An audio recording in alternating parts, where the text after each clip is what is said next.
Hey, this is Mike from Real Black TV, and with us today, honor and privilege, Lavell Crawford.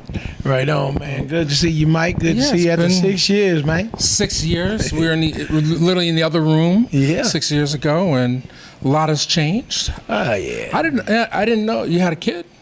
Yeah, he's 6 years old now. Yeah, he was. My wife was pregnant with him when I did my special Can a Brother Give Some Love. She was sitting in the audience pregnant with him. Okay, wow. Okay, and so I'll reach over because we got my signed DVD. Brother Can Get Some Love on Netflix, killing it. Yeah, there's always high rating on my thing.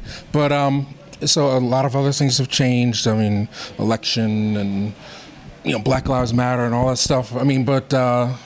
I just saw you on Vlad TV. Oh, yeah. And he took all the damn questions. Vlad, you had this man on, did they lock in a room? An hour and a half. Yeah, he was, he had me, and it was almost like I was sequestered. And I know he'd be interrogating brothers. But he was on a video, he wasn't even in there. He was on a video screen talking to me. I need to do that. Yeah. Well, I love I like it how you do it. It's more personable. Did it feel like you were like on the first 48 or something? Yeah, like I was snitching. He be catching people. I played a snitch. I'm not a snitch. All right, you won't be on court. Well, Breaking Bad, of course, and Last Comic Stand and Comic View. Just did a Better Call Saul episode. Better Call Saul, another Netflix chumpy chump. Yeah. So, welcome back. Welcome back. So the goal here is to have a conversation with you, but not repeat a lot of the stuff that you talked with Vlad on, but I loved your set, man. You killed it today. I have to say, go see this, man. You touched on things. You have a really interesting perspective on stuff, and I love how you cover your topics and put a spin on it. Yeah, I guess growing up, and being a grown man now, grown men, we get a little surly, we just tell the truth, No filter. No filter, man. I think that's where I'm at. I mean, sometimes you get it later on, like you're 60. I think mine came to fruition already. I think I'm right there. Well, is it like knowing yourself or just not caring about anybody else? I think it's knowing myself and understanding people are just riding on some crap. And not trying, it's okay to have feelings, and we all, I don't have thick skin. I take things to heart that I see on the internet. I be mad too, but I grew up in a tough world. The things I talk about the taking baths and my mother whooping my butt and growing up, with meager things, but we survived with less and still had leftovers. Christmas come, we get one thing that we wanted for Christmas, we celebrate. My son they got these fidget spinners out now. Oh, yeah. He done got almost 15 from his dad. I done got 15. These suckers was hard to find. I ordered them from Amazon, eBay, then they had them at Walmart. Then he got them at the grocery store now. That's crap now. But it's fun, though. It gets you hypnotized. But it's for kids with autism. He don't have autism. He just a little kid. He's too damn smart to have autism. Not calling kids who have autism not smart because they are very intelligent. I met some wonderful kids that had autism, and my little cousin has it, and I think they're beautiful people, man. They just need a little time. I think I got some kind of learning disability because I ain't that bright all the time. But my son, he's as smart as a whip. He's too smart. Well, it's making being different cool. Yeah. Yeah, and I think that's important. It's okay to be different. I think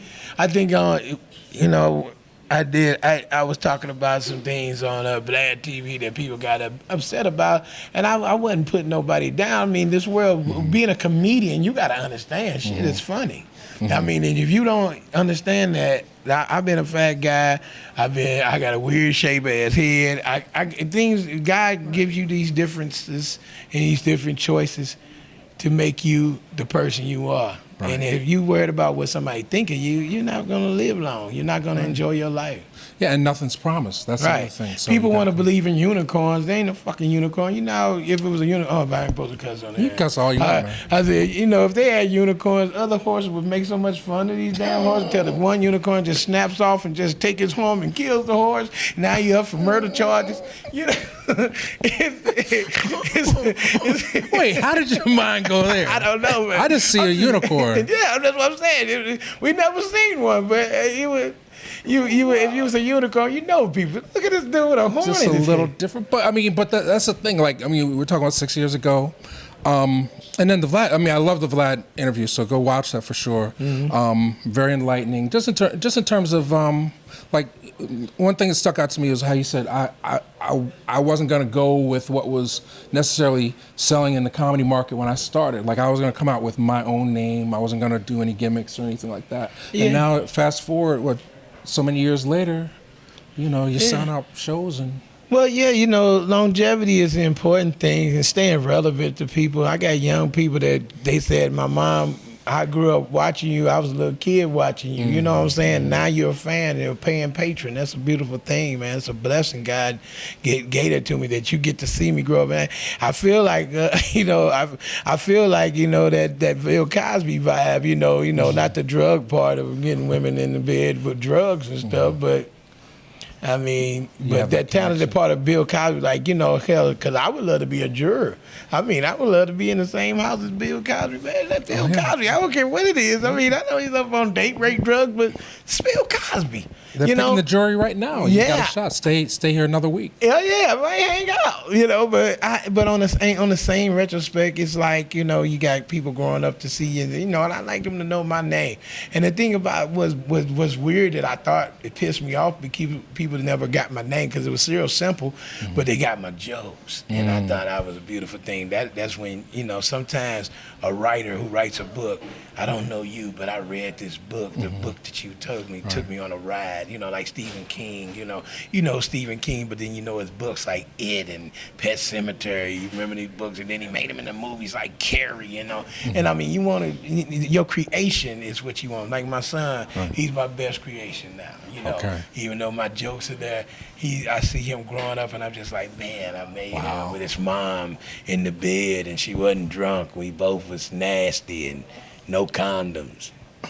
And look at this beautiful thing we made after all this in dirty bed sheets. Wow. Okay. The beauty of parenting. I smell like a Fatherhood Part 2 book. Fatherhood by Lavell Crawford. Or at least a family sitcom. Are you ready for that? Or? Yeah, I've been ready for a long time, man. I love TV. I watch TV on the regular, man. I think it's time for them to give Lavell Crawford a moment on television and share his world. It may not be your all-time favorite Cosby show, which Cosby show changed our direction on mine, but I'll bring you right back to in the middle, Bill Cosby and Good Times. Okay. Well, I mean, all right. Well, so here's the thing. So we're in this Trump era, right, as we speak. It's not the Obama thing like 6 years ago, and I feel like a lot of people have anxiety. Did that change affect you or the folks that you know well or your fans? Well, like I said before, these people are full of shit. I mean, you take one person and blame him for the world, because when Obama was president, they blamed him. They didn't claim it was anxiety. They didn't want to claim it was anxiety. We called it what it was, racism, But then, I mean, here you got Donald Trump, and I don't know what he's doing. The world ain't blew up yet. And I mean, I'm not a Trump supporter by no means, but I say America's so contradicting, though. They tell a little kid he can be whatever he wants to be. Yes. And when he grows up and be it, and he's an American, you get mad at him. Donald Trump had his right to have views about Obama. Obama has his right to say what he wants about Donald Trump. That's what makes this world the way it is. But now people are mob rules. You son of a bitch, you wanted Trump. And you got some idiots out there because they know that it affects you. Anytime someone does things that bother you and they keep doing it. You know what I'm saying? It ain't that it is really important. Yeah, but I feel like, racism's always been there. But maybe I'm not talking about racism. I ain't talking about just racism. The way people feel. The thing about it is we both know you're a very, very intelligent man, Yeah, and I'm sure that you have white constituents, white colleagues that you work with that, in the right format, the right moment, you find out what their views on racism is. And then you think about us as black people. We are very racist people. We talk about every race like we're most better than them, but every race is racist. Okay. Mexicans look down on black folks. Chinese try to look down on. They're all racist in their own kind of frame of mind. We all are racist. And then we want to think because a white man says it, he been that way. And of course they were slave owners and they did a lot of dirty crap, you know. And we gotta hold. They gotta live with that the rest of their fucking life. Where we, you know, we can't ride on that word all the time. Of course it's racism, but racism sucks. It sucks. I hate that we have to be treated this way. But you know what? We done made it with the race, and racism made us some bad mama jamma. Well, speak to that, because I think it's I think the thing that it's sort of like out in the open now. It's like on the news every day, just more blatant, more overt. Like politically correctness is only going out the reason window. it's out in the world more because there's more camera phones. Okay. It was been there. Okay. 1960 with the riots, 1950 throwing people out of the restaurants, people trying to stand up for what they believe in. It's been there forever. You go all the way back to 1900, of course. I mean, back then, it's been there, but in the same influx, you got black people demeaning their own self. Doing things that you be like, what the hell? Why is this boy walking around with his pants hanging off his ass? Why you wearing a girl outfit? Why, where the men at? I ain't saying you because you gay, you ain't no man, but you could be gay and still be a man. I know some strong gay dudes that's gonna whoop your ass, and they men, and you won't even know they gay until you fuck up. You see him out with his date or his boyfriend.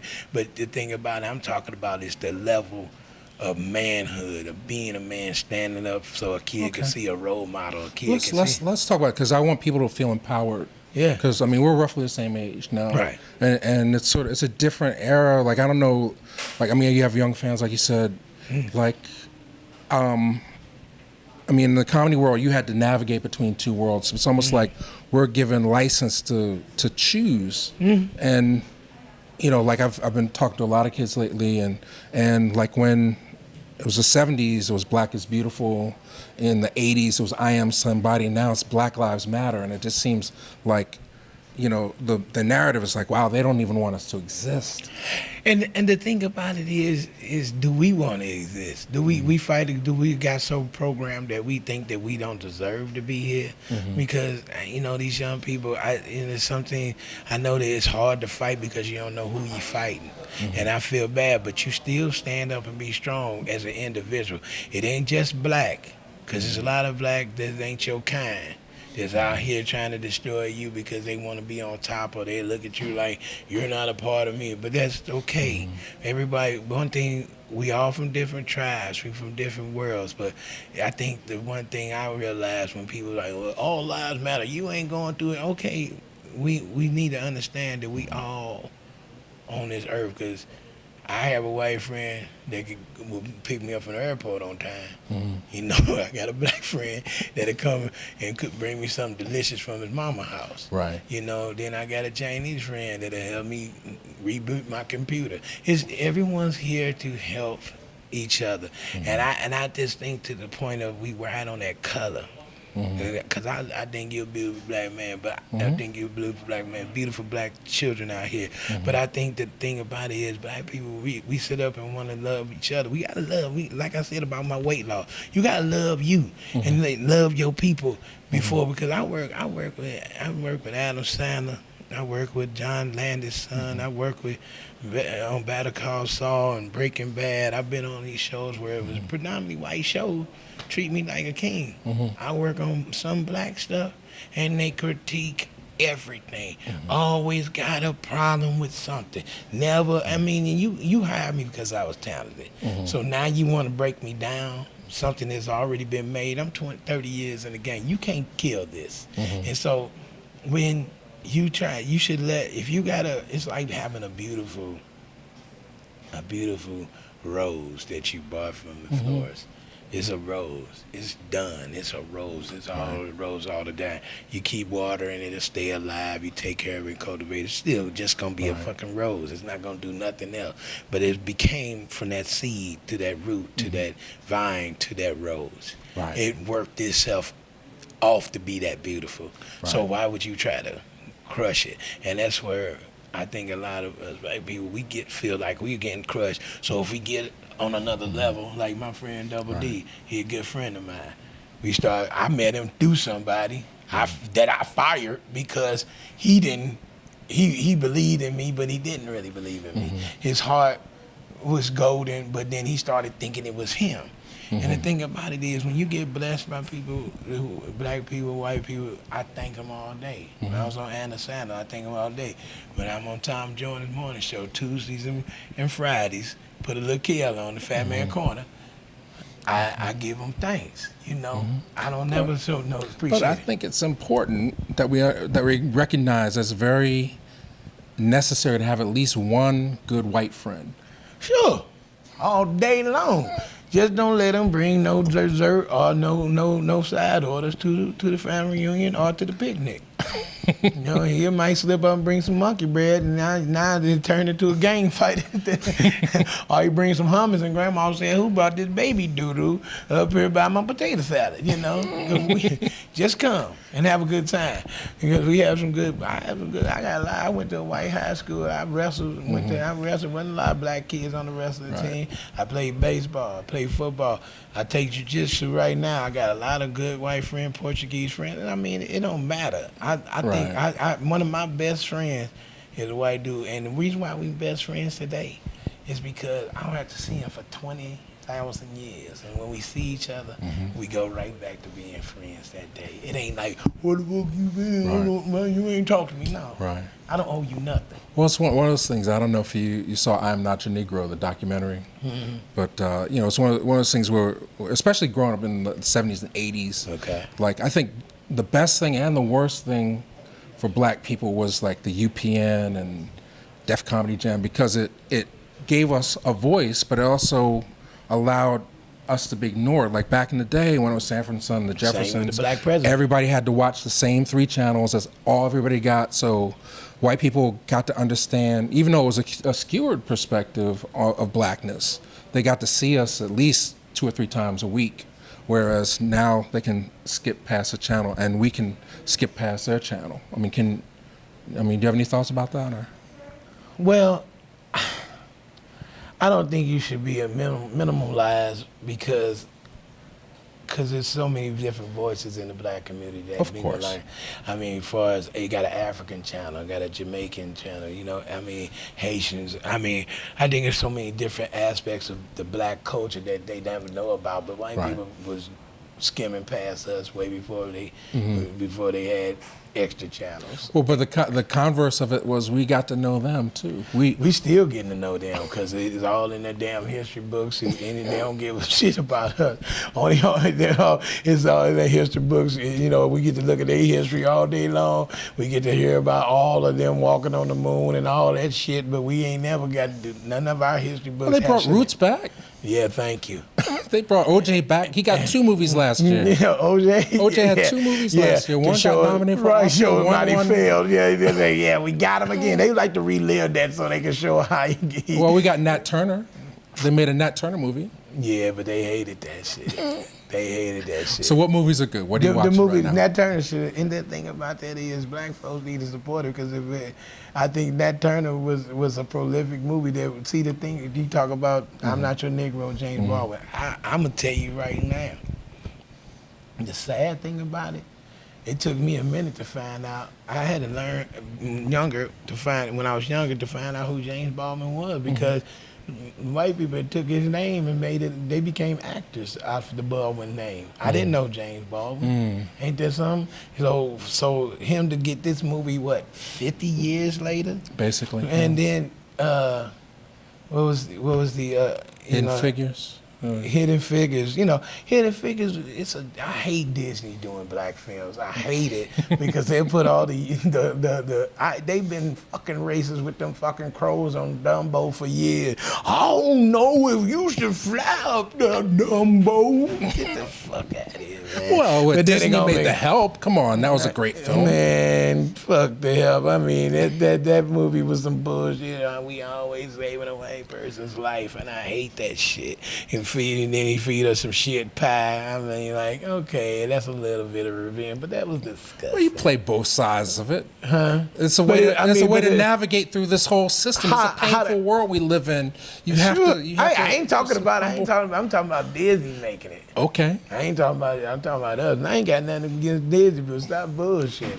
It's just like number 42, you know. And the best part of that film was when the racist coach was calling them every racist name. I didn't know some of those names that he was calling. He called them a jungle biscuit, Now I don't even know what the hell a jungle biscuit is, but I mean he was in his ass, and I was just like, man, Disney know all the racial slurs.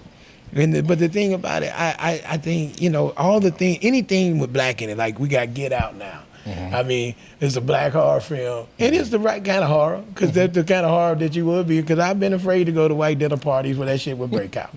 I would be always worried. You just count, look in the room, right, to see who else is around. Right, and then you always run into the one Negro in the place, and his ass is such a lost soul. Your ass ain't got no help, because this fool been gone. They got him last week. So, So all right. Well, I respect your integrity. I do have to ask why. All right, you've been in the game long enough. Why weren't you in Soul Plane? Every other comedian was in Soul Plane. Did you audition? What was that like? I didn't get an audition. I didn't even know about Soul Plane until it went out. Oh, okay. I mean, I didn't get to do it, but I was there when they were stealing it. I was there when they was bootlegging it while they was filming it. So I love Kevin Hart. Shout out to Kevin Hart. He flew. He came like a fiery phoenix after that shitty ass movie to make a bunch more shitty movies. Okay, all right. I mean, I think Kevin Hart's my friend, but I think his best movie was Secret Lives of Pets. Okay, he was great in that. Yeah, he's got a new one coming out, Captain Underpants. He's doing more voice work. Yeah, my son can't wait to see it. I think the Secret Lives of Pets, he was so funny as that white bunny. White bunny, militant bunny. Yeah, that was great. You can't be with us pets. I think that was the best. But I mean, he did a good job. All right, okay. Well, I got you here. You're talking crap about my man, Tony Rock. Isn't it? Who? Tony Rock. You said something about Tony. Talk about your boy. That's your friend. I saw him the next week. Yeah, I made a movie with Chris years ago. So okay. I saw Tony. When Tony was here, he was like, I talked to Chris on time. I just left him. He didn't say nothing about that. So, I mean, just clear the air. I mean, I sent him the clip. He didn't retaliate, so I think there's no beef. But it can't be. Okay. It can't be. He got to respect me. I mean, I've been in it way before him. Me and his brother. I opened up for Chris when Chris just came off Saturday Night Live. Mm-hmm. We was close to the same age. Mm-hmm. I mean, I'm older than Tony Rock. My comment is not hate. It's not even. I wasn't dissing him. But what did you say? Or what was your point? So I said Vlad on Vlad TV said again, trying to set people up. But anyway, you went for it. Yeah, you defended it. Yeah, I fell in it, but I'm fearless. I mean, he got me at the right age where I look his views. Well, he got 100,000. You look at how many views we got talking about Black Lives Matter and James Baldwin. But anyway, to clear the air. Yeah. But he told me, he said he thinks he's the next one, and I was like, okay, you haven't watched comedy, because he can't be. Mm-hmm. And I said, I don't want to. I said, I'm gonna keep it real. You coming off your brother's name and getting endorsed that, because your ass, he jumped on TV shows way faster than anybody. It wasn't that he was more talented as an actor. It wasn't that he was the stronger comedian either. Mm-hmm. Okay. And I said about Chris Rock, I said he's legendary to a point of he's a wordsmith. Mm-hmm. And he practices shit before he gets up there, which is a logical thing to do. I mean, like me, I'm spontaneous on stage, and I could talk about shit that come to my head and bring a subject up. Some comedians can't. you know. And then he can't because Chris Rock is very funny. Like he was talking about the White House the other night. He was talking about, he said Stevie Wonder was there. He took Herbie Hancock's song and he put an extra amount of blind on it. And I thought that was so fucking funny. And I think Chris is hilarious. I don't get me wrong. I think Tony Rock was on the show when we was in Dallas, what he was talking about, and he did a hell of a job. But But there's privilege there, is what you're saying. It's like it's a little harder. Man, a little harder for you to. Let me tell you something. You can get motherfucking mad. We can talk person to person, man to motherfucking man with it. I mean, he's my friend, and we did a play together. And the thing about it is, nigga, where I started at, you wouldn't have wanted to go. Understand? I done some juke joints. I done some redneck Billy Bob bars. I done places that I had to do 4 shows at a redneck bar where them motherfuckers was whispering nigga around me, and they were trying to be respectful. But they was saying it, and I barely got my money because the fucking guy I was working with got in a fight with one of the Billy Bobs, hit him in the head with his guitar. I had to run out, but they said, "Get the fat nigger." I said, "What did I do? I wasn't even doing nothing. The white boy one hit you." I'm trying to get my Nova started, old Chevy Nova, trying to start the car up, big ass black puff of smoke coming out. Car wouldn't go over 60 till it got warm. I was scared to death. I had these Bigfoot trucks chase me, and I think they just laughed at me how shitty my car was. They just left me alone and passed by me. And I was like, thank you, God, because I ain't want to die out here in the cornfield. But I did places like that. I grew up in Missouri, understand? So, and then I wasn't dissing Tony Rock. When you say you the next one, man, his comics out there, his comics that get privileged because somebody say their name. Man, I've been busting my ass for years. All the credit I got is because Lavell Crawford put them down. Ain't nobody gave me shit. Nobody talked good about me. And then Chris Rock, like when I interviewed Chris Rock, when I was on there with Tom, and I said, "Hey, this is Lavell Crawford. I'm a comedian too." He said, "Oh yeah, the Breaking Bad guy. Breaking Bad motherfucker. When you see me on everything, you got to fucking kidding me." But I didn't hurt. I didn't be. But he at least knew me. And I was honored. But Adam Sandler knows who I am. See, that's how the thing about us black folks. We don't want to know. We don't try to know somebody that we think because we here. We forget about somebody that is there. Don't act like you wouldn't be interviewing me if I wasn't that damn important. I'm not super important, but you ain't gonna fucking sit up put these mics up for okie dokie. Well, and we did it. We have history. And we have history. And this channel's about people. It's not even like unsung. It's just people. I respect artists. Yeah. And from the very first time I've seen you perform, and I believe, I know you're an artist. I know that you've been putting the work in. And I tell the truth. And it's not easy. And it's not easy to tell the truth nowadays. Okay. Because you running me off. See how I'm saying? Go for it. No. When I said on stage. When I said no. I know you got mad. You ain't get mad. But I'm saying when I was on stage and I said how nowadays when you say something, people just let it ride, which Tony did. He was classy enough to let it ride because I'm not even dishing you now, Tony. No, I got mad love for you, bro. It ain't it never worked. We worked together twice. Matter of fact, we did a film that he did. No. I mean, all right. So clearly, I talked to him, and he was like, "Oh, I just did a show with him." No, I know you. And he's like, "Send me the link," and then he's like, "Oh, that's cool." So it wasn't like people, I can see, right, he would have been mad, he would have said, did something on But TV. It's like, but he does have a competitive spirit. Sure. And he does want to it's like, Twitter beef is real easy in this day and age. No, you come with it. We be on stage, you want to work that motherfucker. If I make you better by my critique, dude, I get criticized on a fucking regular basis still. Right. And I'd improve myself. Right. And I still get critiqued. So where do you want to be? I mean, are you happy here, or you see more opportunities? Like because we all have it's like a moment when you I don't know what the moment was for you where you say, wow, I could have this, and then you still have that in your mind, but you're still doing your thing and you're building your family, you're working shows, you're paying the bills. But where ultimately what does America, the world, not see in Lavell that you is there?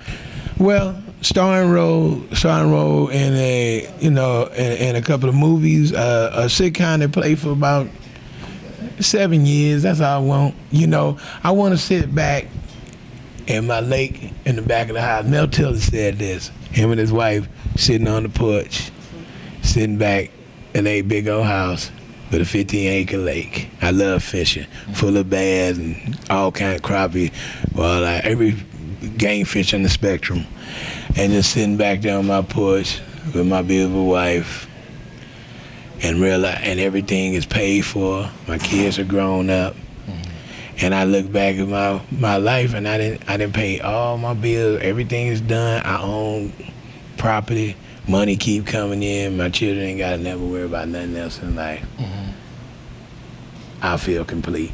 Okay. Where everything is Lavell Crawford show. It ain't like I'm on nobody else's nothing. You have to depend on other people to co-sign or... Well, yeah, well, I just don't want to be under nobody's hand. I am a rebel, man. I really... When I come to comedy clubs now, it's so nice to be the headliner and not have to be... They call me Mr. Crawford, sir. Like, where the fuck are you? Well, you ain't here. And that shit is Mr. Crawford, sir.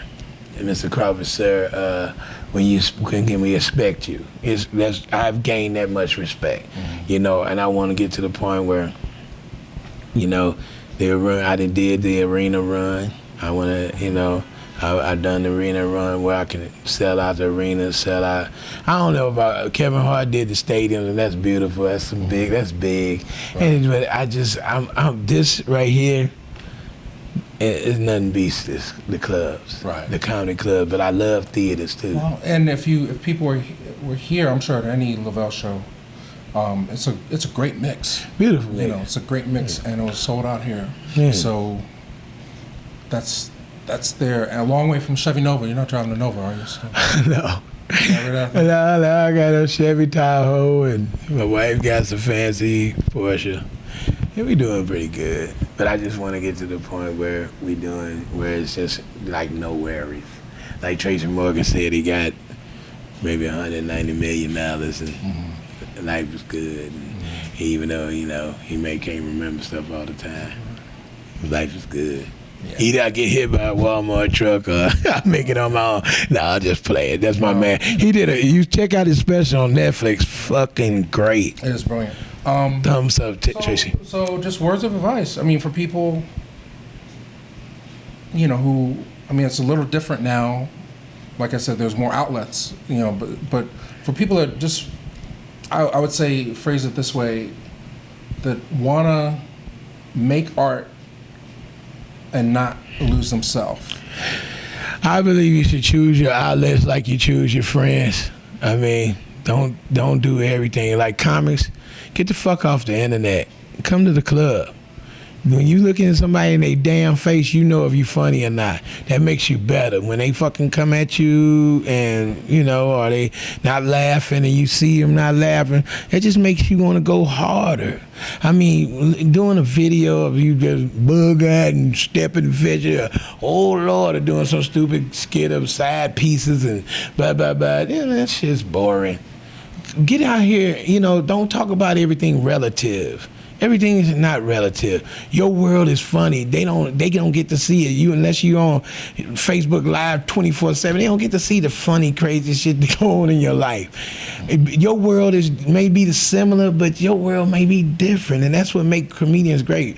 Richard Pryor, he talked about his heroin addiction, his crack addiction, but he talked about being caught on fire and then finding himself. He wasn't always a nice guy. Bernie Mac talk about taking his sisters, crackhead sisters in. I mean, those things that people may know about, may not. But if you can turn it into funny, that's where the money is. And don't worry about the money. Our money will come. If you're trying to pay your bills off of 5 jokes, you ain't gonna make it. Mike. Hi, I'm Lavell Crawford, and you're watching Real Black. And you are real black, like Wesley Snipes. Hey, this is Mike from Real Black, and I am with Lavell Crawford. Hey, you can go to my website, comedian Lavell Crawford, comedian Lavell Crawford, Lavell Crawford, Crawford.com.